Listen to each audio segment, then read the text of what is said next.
Okay, so great, everyone. Welcome to another edition of the summer GROOT seminar. So today our speaker will be Justin Barhite, who will be telling us about dualizability and trace in symmetric monoidal categories. So I'll turn it over to you, Justin. Okay, thanks. Thank you all for being here. In writing the talk this morning, it evolved a little bit. So I think I'm not just going to do symmetric monoidal categories and the applications to fixed point theory. I'll talk about that, but a little bit more concisely, because I want to also mention some other applications of traces to representation theory and algebraic K-theory, both of which have connections to topology. And for those other applications, we need not just symmetric monoidal traces, but also bicategorical traces. So the first example of a trace that most people see is just for finite dimensional vector spaces.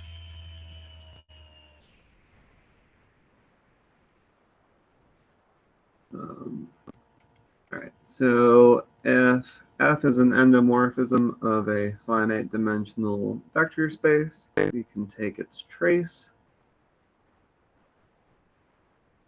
What you do is you represent the map with respect to some basis, and then take the represent it as a matrix, and then take the sum of the diagonal entries.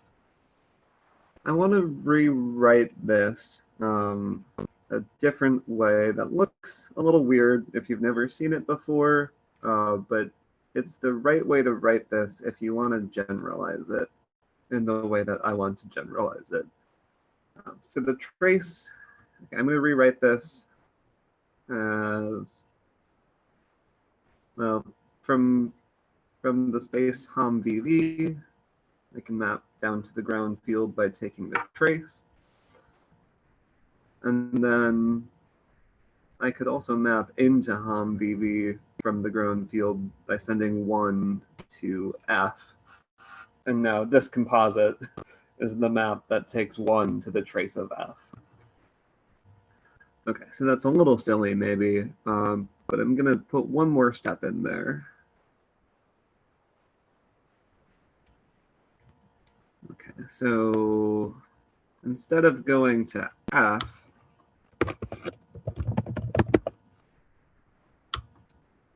maybe I'll send 1 to the identity, and then I'll follow it by composition with F. All right, so I'm still taking 1 to the trace of F. Okay, I'm going to continue to modify this. So there is, for any vector space, there's always a map from V tensor V star, where V star means Ham from V to K. There's always a map from V tensor V star to Ham VV, and if V is finite dimensional, like I'm assuming it is, then it's an isomorphism. So if you do that map and then take the trace, that is the same as just evaluating. So an element here, or at least a simple tensor, looks like an element of V and a map from V to K. So plug the element into the map, and there's your element of K. On the other side, this composite 1, 2, well, you take take all the basis vectors and the dual basis vector, and you send it the sum of the tensors of those basis vectors and dual basis vectors. Doesn't matter what basis you pick. And then lastly, the composite through the middle is F tensor 1. Okay, so once again, this composite sends 1 to the trace of F. So why am I doing this? Well, we're thinking of the trace of F now, not as just a number, an element of the field, that is, but as an endomorphism of the one-dimensional vector space over K. And this is a thing that is going to make sense in any symmetric monoidal category.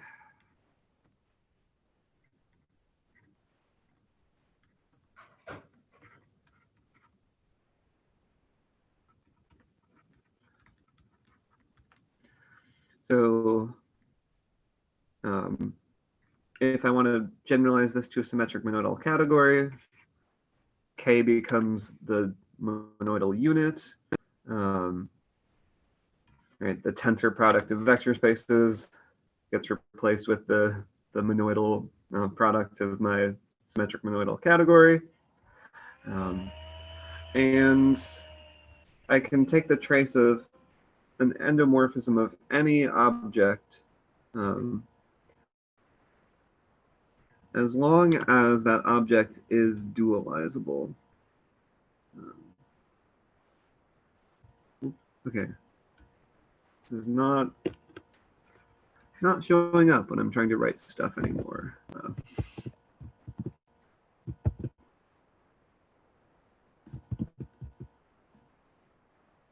Okay, there we go. So I can take the trace of an endomorphism of a dualizable object in any symmetric monoidal category as long as that object is dualizable. And dualizable is just the generalization of finite dimensionality for vector spaces. Essentially, it means you have a map like this and a map like this for some other object, the dual of F or of the, and those two maps need to satisfy a couple of identities. Okay, so I can do this in any symmetric monoidal category. If you do this in a symmetric monoidal category of spectra, and you don't even need a fancy category of spectra, you can do this in the Spanier-Whitehead category.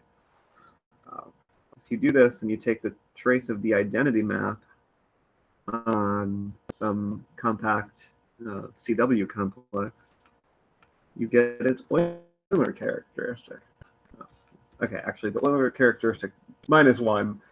This -1 is just due to the discrepancy between reduced and unreduced homology. So it's not very interesting, but essentially you get the Euler characteristic by doing this symmetric monoidal trace in the Spanier-Whitehead category.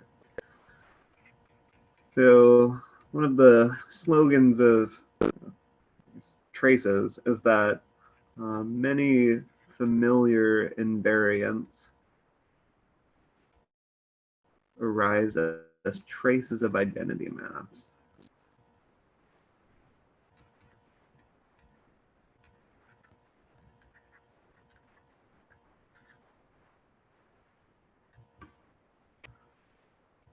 So in spectra, we get the Euler characteristic. For vector spaces, if you do the trace of the identity map, you get the dimension of the vector space, which is a nice invariant of finite dimensional vector spaces, right? It classifies vector spaces completely up to isomorphism. Okay, so this is what a trace looks like. Sorry, writing and talking at the same time is hard. To write fixed point theory.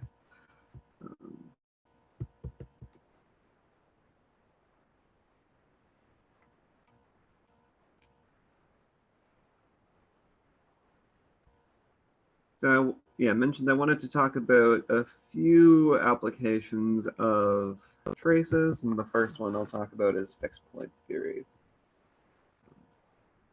So I want to give you a little toy example first to see how traces have to do with fixed points. So if X is a finite set and I have a map F from X to itself, I might want to take its trace the same way I did with the vector spaces. The problem is that even a finite set is not dualizable. Only a singleton is dualizable. So we don't get a lot of interesting dualizable objects in the category of sets. The problem is that the monoidal unit is terminal. That does not allow you to have any interesting dualizability. But a workaround for this is that I could take the free abelian group on my set X. And that is dualizable in the category of abelian groups, basically for the same reason that a finite dimensional vector space is dualizable. So I can instead... For finite sets, like which monoidal structure do you take? The Cartesian or the... I'm thinking of, yeah, the Cartesian monoidal structure, yeah, where the monoidal product is just the Cartesian product of sets. I think you also don't get any interesting dualizability if you use the coproduct. Oh, yeah, of course. If you use the coproduct, then your monoidal unit is the empty set, and so there are no maps like that because you can't map into the empty set. So yeah, I'm thinking of the Cartesian product. Yes, thank you for the question. And yeah, of course, please interrupt me with questions. Okay, so if I want to learn about, I want to take some sort of trace of f. I can't take a trace of f itself, but I could take the trace of the map that f induces on the free abelian group on X.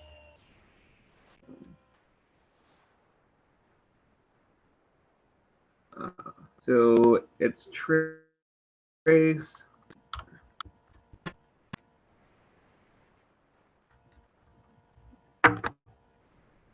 is, well, just like the trace, well, yeah, the trace is an endomorphism of the monoidal unit. Now my monoidal unit is Z.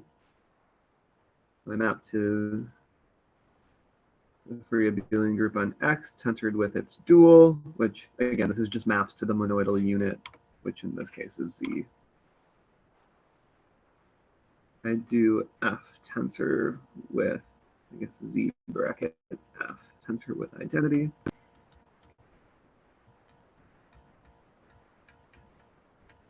And then evaluate to get back down to Z. So if we trace through what this does to a 1, it's going to pick out, is very similar to the case up here. It's going to pick out the sum of all of the basis elements for this free abelian group tensored with the dual basis elements. And again, this is why I need X to be a finite set, so that the sum makes sense. And then I apply F to all of those X's. And then I evaluate. Well, what does X star do? It gives you 1 if X is equal to f of X and 0 otherwise, which means that this is the number of fixed points, the number of points for which f of X is equal to X. So this is a nice, cute little example of how you can take a trace and get some sort of information about fixed points. A more sophisticated example of this sort of thing uses a very important fact about this symmetric monoidal trace, which is that it's preserved by functors. Okay, not quite any functor, but let's say a strong monoidal functor. That's overkill, but we'll just say it's a strong monoidal functor.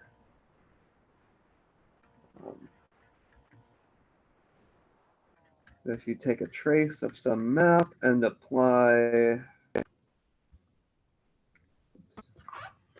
f to it, that's the same thing as applying f to the map first and then taking the trace.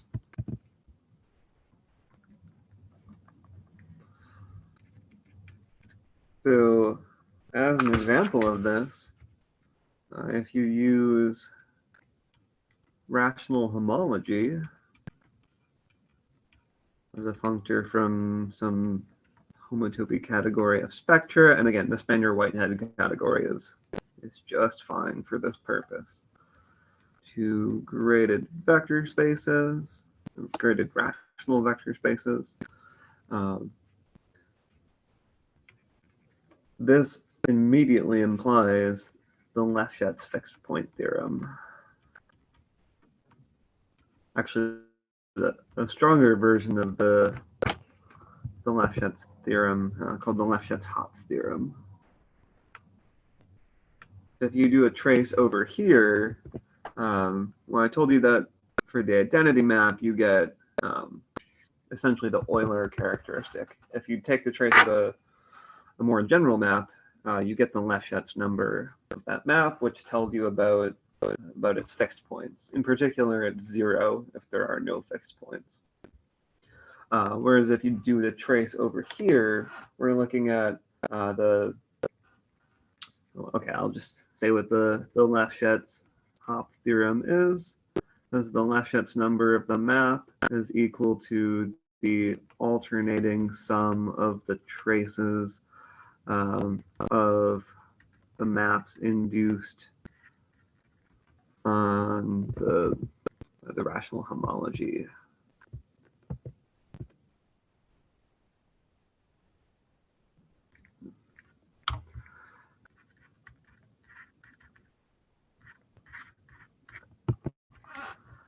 So if you do the trace over here, you get this thing, which is more algebraic and easier to compute than this topological thing. But, well, the theorem tells you that they're the same. So it gives you a nice way to compare some topological information to some more algebraic information. And again, this is endomorphisms, traces of endomorphisms of finite dimensional vector spaces.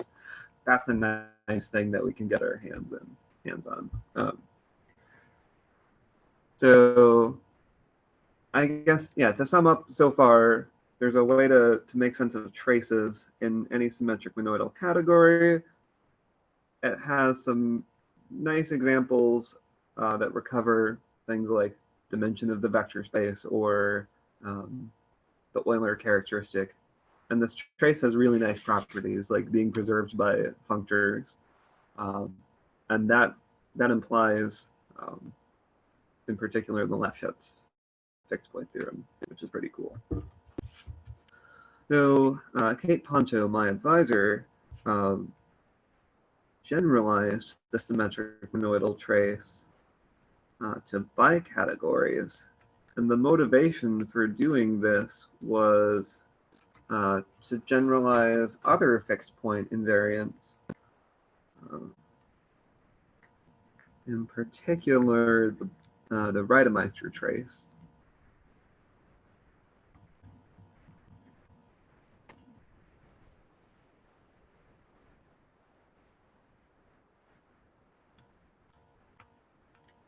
So the Reidemeister trace, I think, supports a converse to the Lefschetz fixed point theorem. The Lefschetz theorem says that if your Lefschetz number is non-zero, if this thing is non-zero, then you must have at least one fixed point. But there's not a converse. You can have fixed points, but still have a Lefschetz number of 0. But the Reidemeister trace is a little bit more sophisticated. I believe it supports a converse to the Lefschetz theorem. But to realize that Reidemeister trace with this kind of formalism, you actually need the bicategorical trace, not just a symmetric monoidal trace. So I want to talk about that bicategorical trace, but I'm not actually going to look at the fixed point invariants to do so. I'm going to look at representations as the motivating example, mostly because I actually don't really know anything about these other fixed point invariants. But the representation example is a nice, a simpler way to get at this. So instead of talking about bicategorical traces in full generality, I just want to think about traces of bimodules. as a nice example. So the bicategory I'm almost always thinking about is the Morita bicategory, which has rings as its 0 cells, and then bimodules as its 1 cells, and bimodule homomorphisms as the 2 cells. So the motivating example of a bimodule I want to think about is a representation of a group. If I have a k-linear representation of a group G, I can think of that as a KGK bimodule, where KG is the group algebra. You might object that, I mean, why are we talking about bimodules? A representation of G is just a KG module. But I want bimodules because I want to be able to tensor things together in order to write down a composite like the symmetric monoidal trace. And if I just have left KG modules, I can't really tensor those together, since KG might be a non-commutative ring, and you can't put a nice monoidal structure on modules over a non-commutative ring. So yeah, this extra right K module structure is not really adding anything interesting, but I do want to think about it as a bimodule. So, right, I said you need your object to be dualizable in order to take a trace. So what does dualizability mean here? So now actually dualizability has a sidedness. So I'm gonna talk about right dualizability.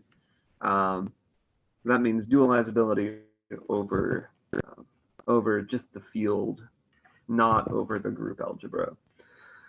So a bimodule is right dualizable if and only if it is finitely generated and projective as a right S module.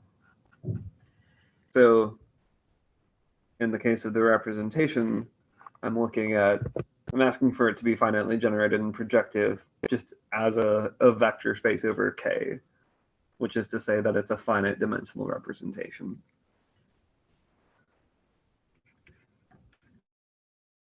I can write down a very similar map to what I did above in the symmetric monoidal case. So our trace is going to look very similar. But now, instead of being an endomorphism of the monoidal unit, well, now I have a bunch of different monoidal units, one for each ring. So my monoidal units are just the rings themselves, considered as a bimodule in the usual way.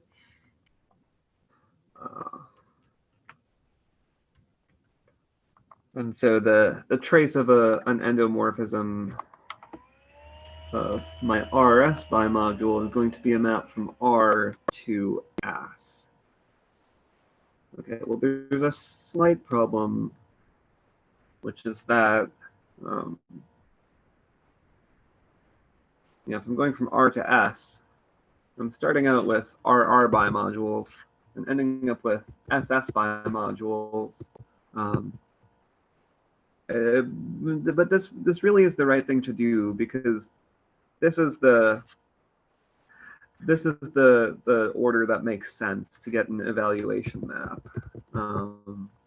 But I do have a problem that I can't really get between these two things, because this is, again, an RR bimodule, and this is an SS bimodule over R. So how do I fix this? Well, really the thing to do is, since I can't compare these directly, I'm going to apply some sort of functor to everything in sight, and turn all of these things into abelian groups. So the particular functor that I want to use, and the formalism of bicategorical traces. It's defined in terms of a sort of a general functor called a shadow functor. But the particular one that I want to use is just the zeroth Hochschild homology, which means taking R and quotienting by the subgroup generated by all things of the form MR minus RM.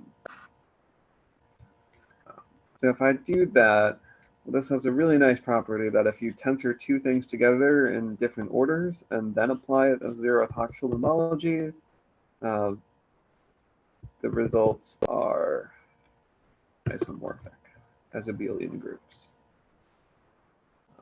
And basically what's going on is when I do this quotient, and I identify MR with RM, sort of that identification it's like tensoring together around the outside. It's making the same identifications that you do.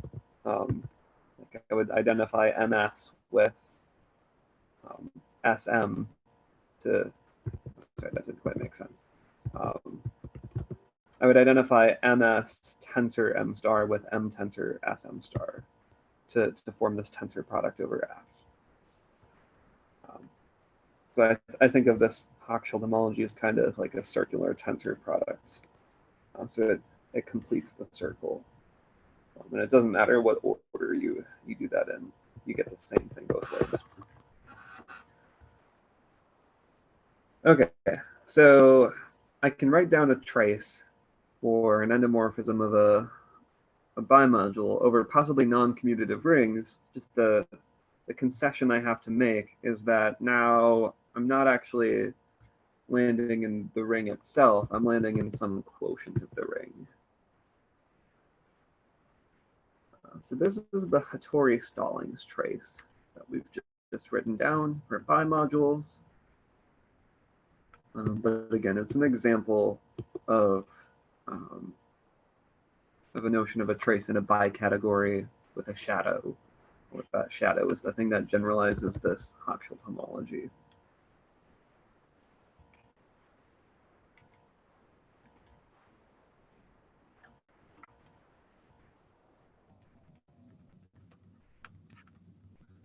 And that notion of a shadow, again, is due to K. Ponto.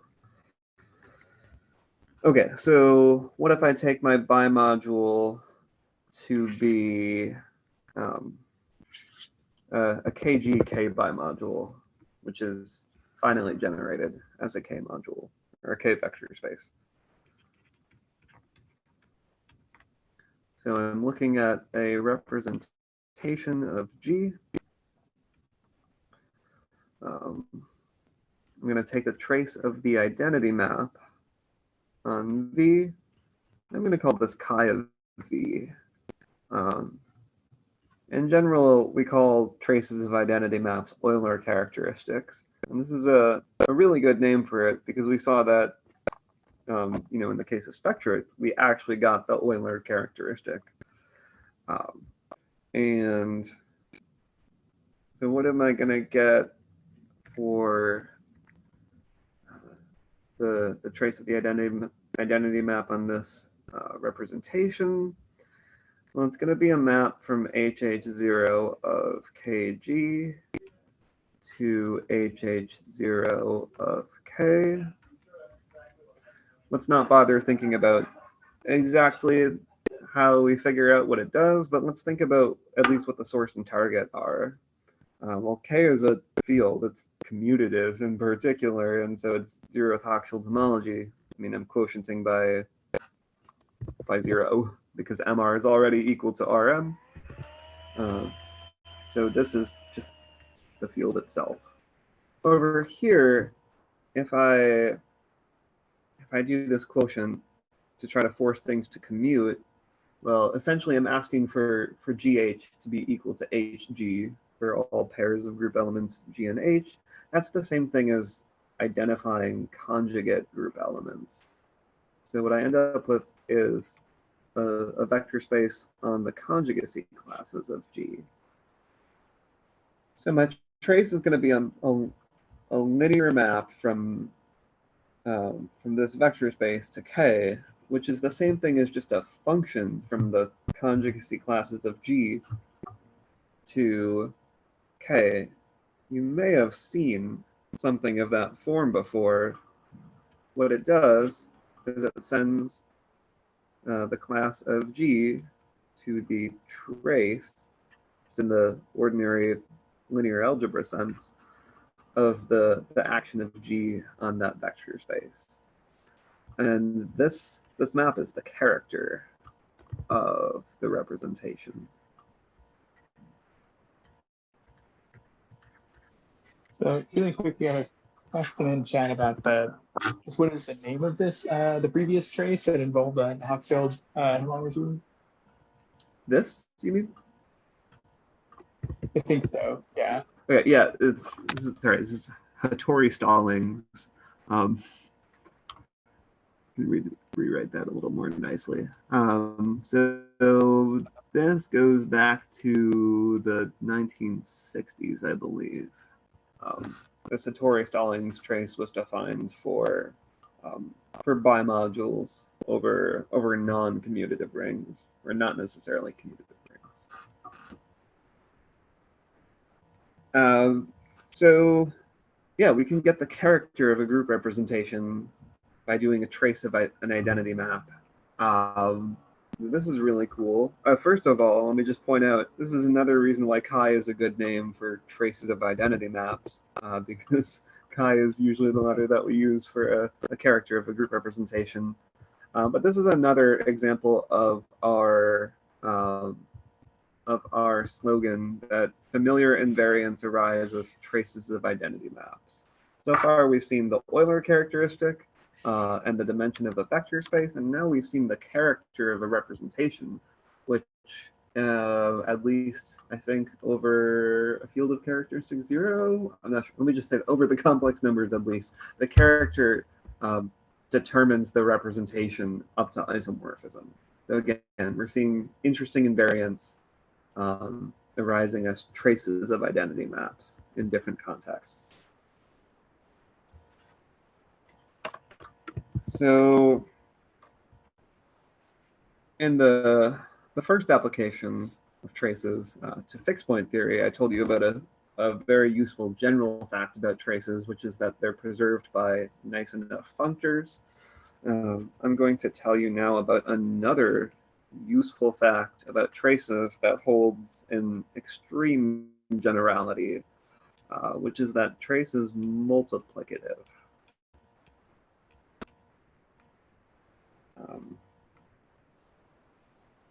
So in particular, if I look at traces of identity maps,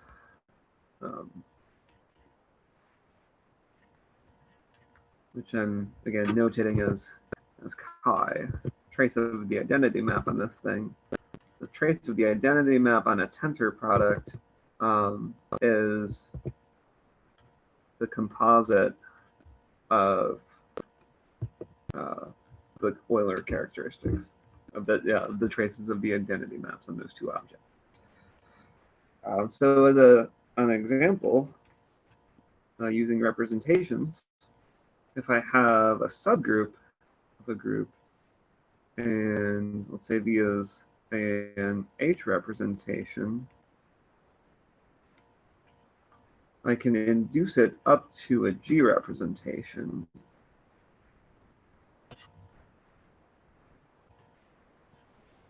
And I do that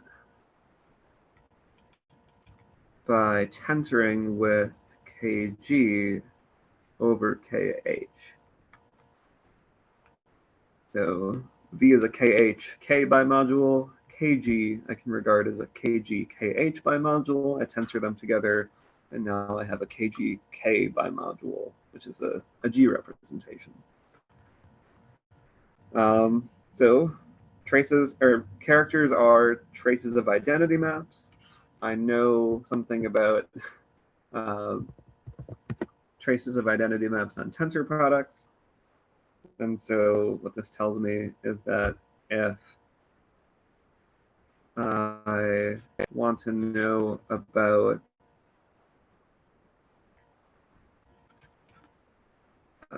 the character of the induced representation,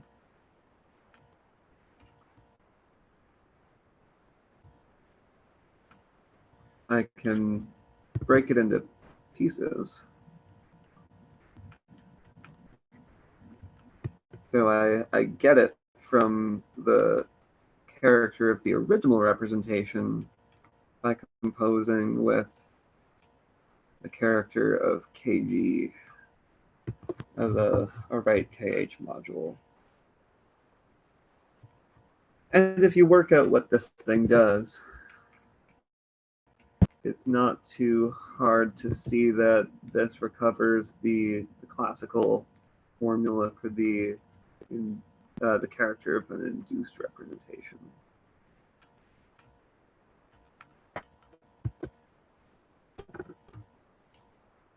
This is a neat example of how very general properties about traces recover familiar results. I also want to mention here an ongoing project with my advisor and one of her other students. So Ganter and Kapranov have this nice paper from 2006 where they define, they look at two representations two representations and two characters, which are higher categorical generalizations of characters and representations. And they produce an induction formula for these two characters.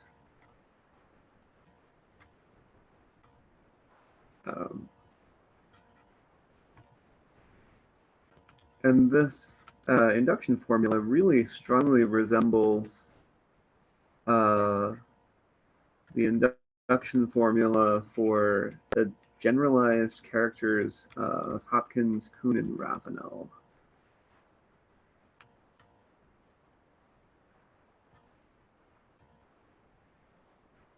Sorry about my handwriting.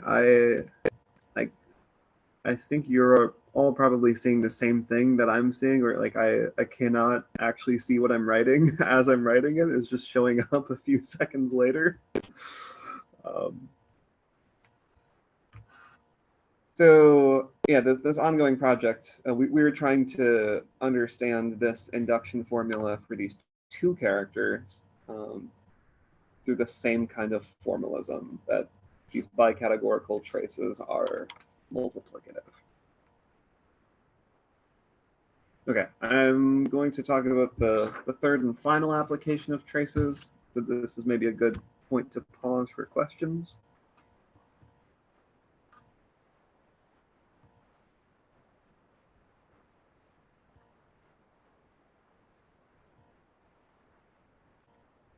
Right, so the last application I wanted to talk about is algebraic K-theory.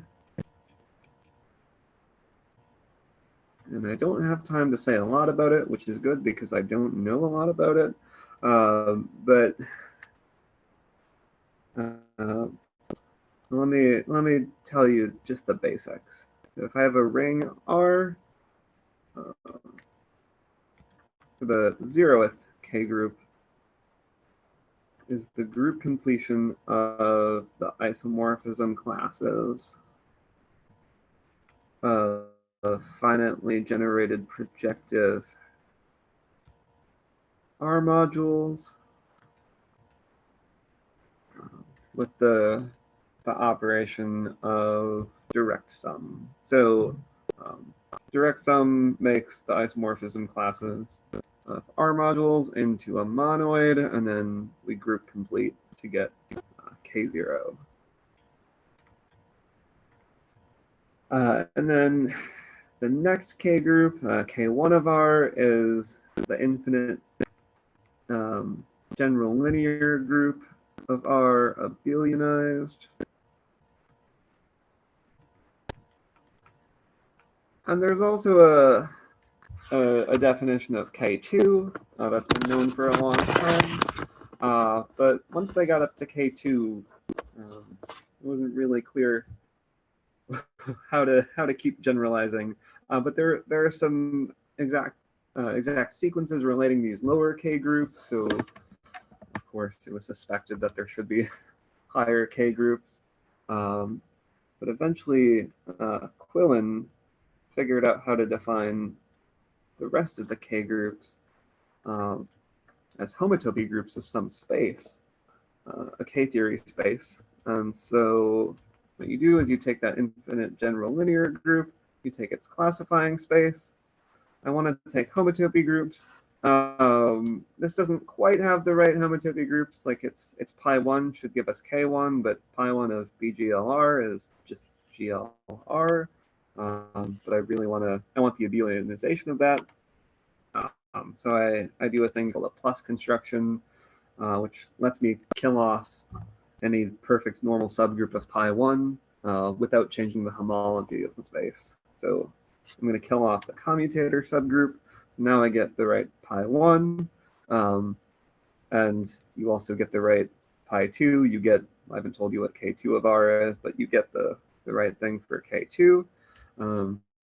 And this is how we define the higher K groups. There are a few different ways to define them. So why do you care about K theory? Again, I'm not an expert at all.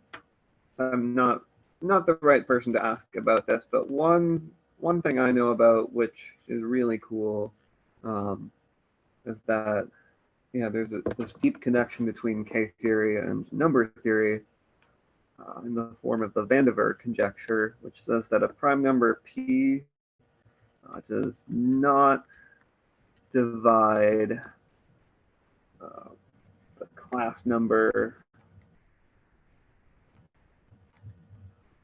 of the maximal real subfield of the Pth cyclotomic field. Please don't ask me what the class number of a field extension is. But this is a very interesting conjecture in number theory. And the connection to K theory is that it's known that this conjecture is true if and only if the multiple of 4 K groups of Z are 0. So we do not know the K theory of the integers. So K theory is really hard to compute.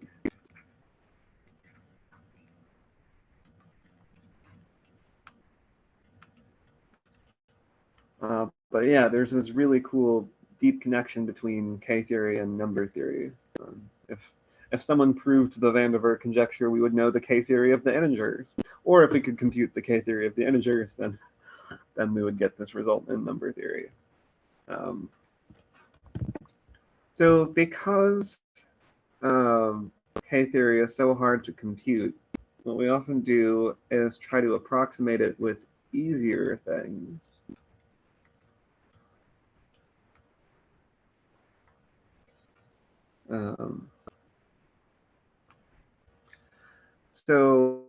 And those easier things, we're going to use traces. So maybe let me make a quick comment to motivate why you would use traces to try to approximate something or to make it easier.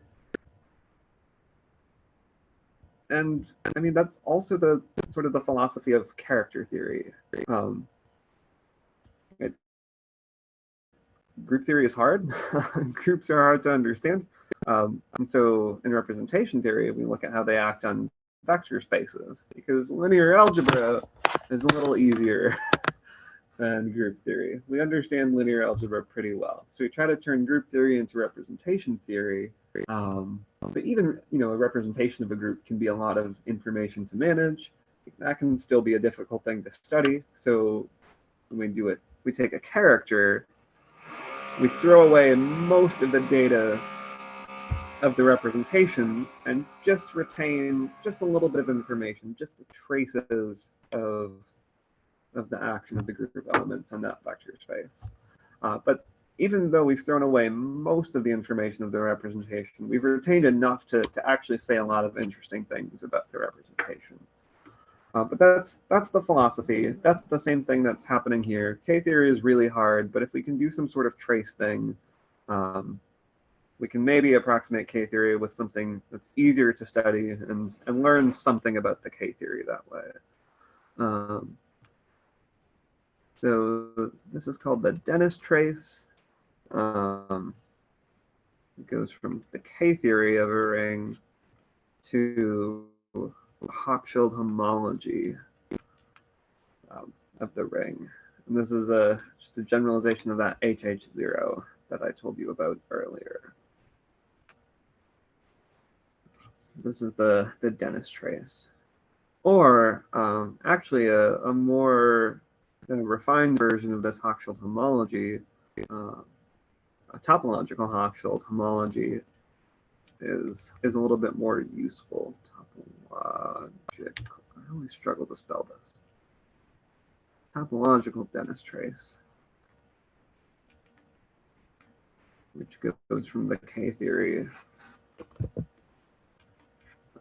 to the topological Hochschild homology. So a lot of what we know about K-theory comes from this Dennis trace, from approximating it with topological Hochschild homology or topological cyclic homology also. And since I'm about out of time, let me just point out that this Dennis trace has some close connections to bicategorical traces. So the generalization of that trace for bimodules that I told you about earlier.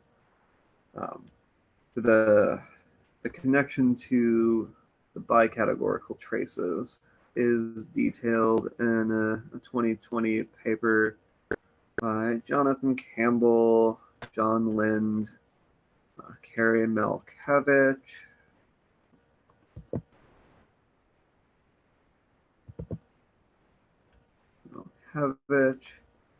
Kate Ponto, and Ina Zakharevich.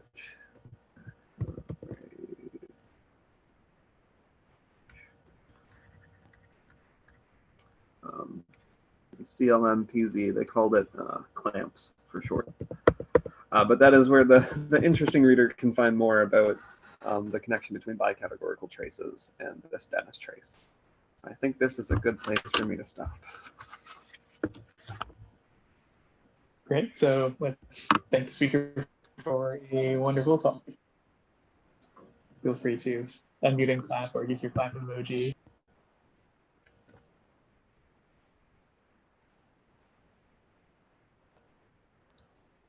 And apologies, my connection is breaking up, but hopefully this goes through.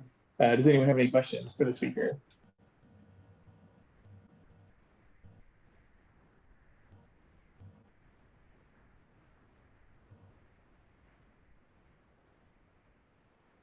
There's a question in chat about just getting resources for the talk. Oh, yeah. Sorry, I haven't been able to see the chat. Resources. Yeah. All right, let me stop sharing my screen, and I will just drop a couple of links into the chat. Oops. So a good place to learn about all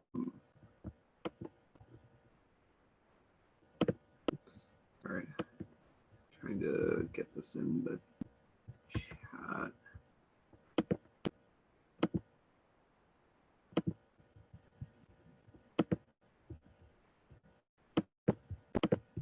There we go. All right, so this paper is Shadows and Traces in Bicategories by Ponto and Schulman. It's a really good, accessible introduction to the topic of traces in the language of symmetric monoidal categories and bicategories. Most of what I've talked about, you'll find in there. I guess that's the place to go for part 2 of the talk. Here, let me give you one reference for each of the 3 parts of the talk. So that's part 2, symmetric monoidal categories, and that fixed point example. I would look at traces in symmetric monoidal categories. Again, that's Ponto and Schulman. And then for the K-theory stuff, there was just a workshop last week at IU Bloomington on K-theory and scissors congruence, and they have a whole list of resources. I will just put the link to that here in the chat.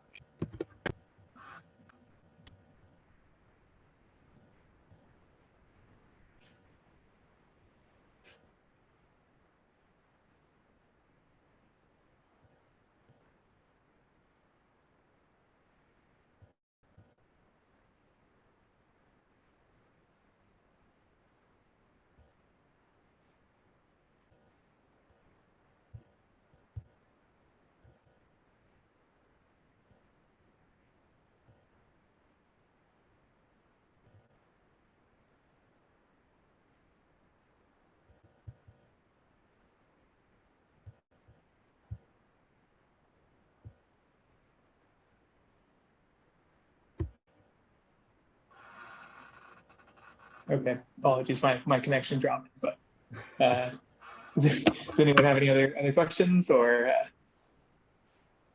Okay, cool. So I will maybe stop the recording and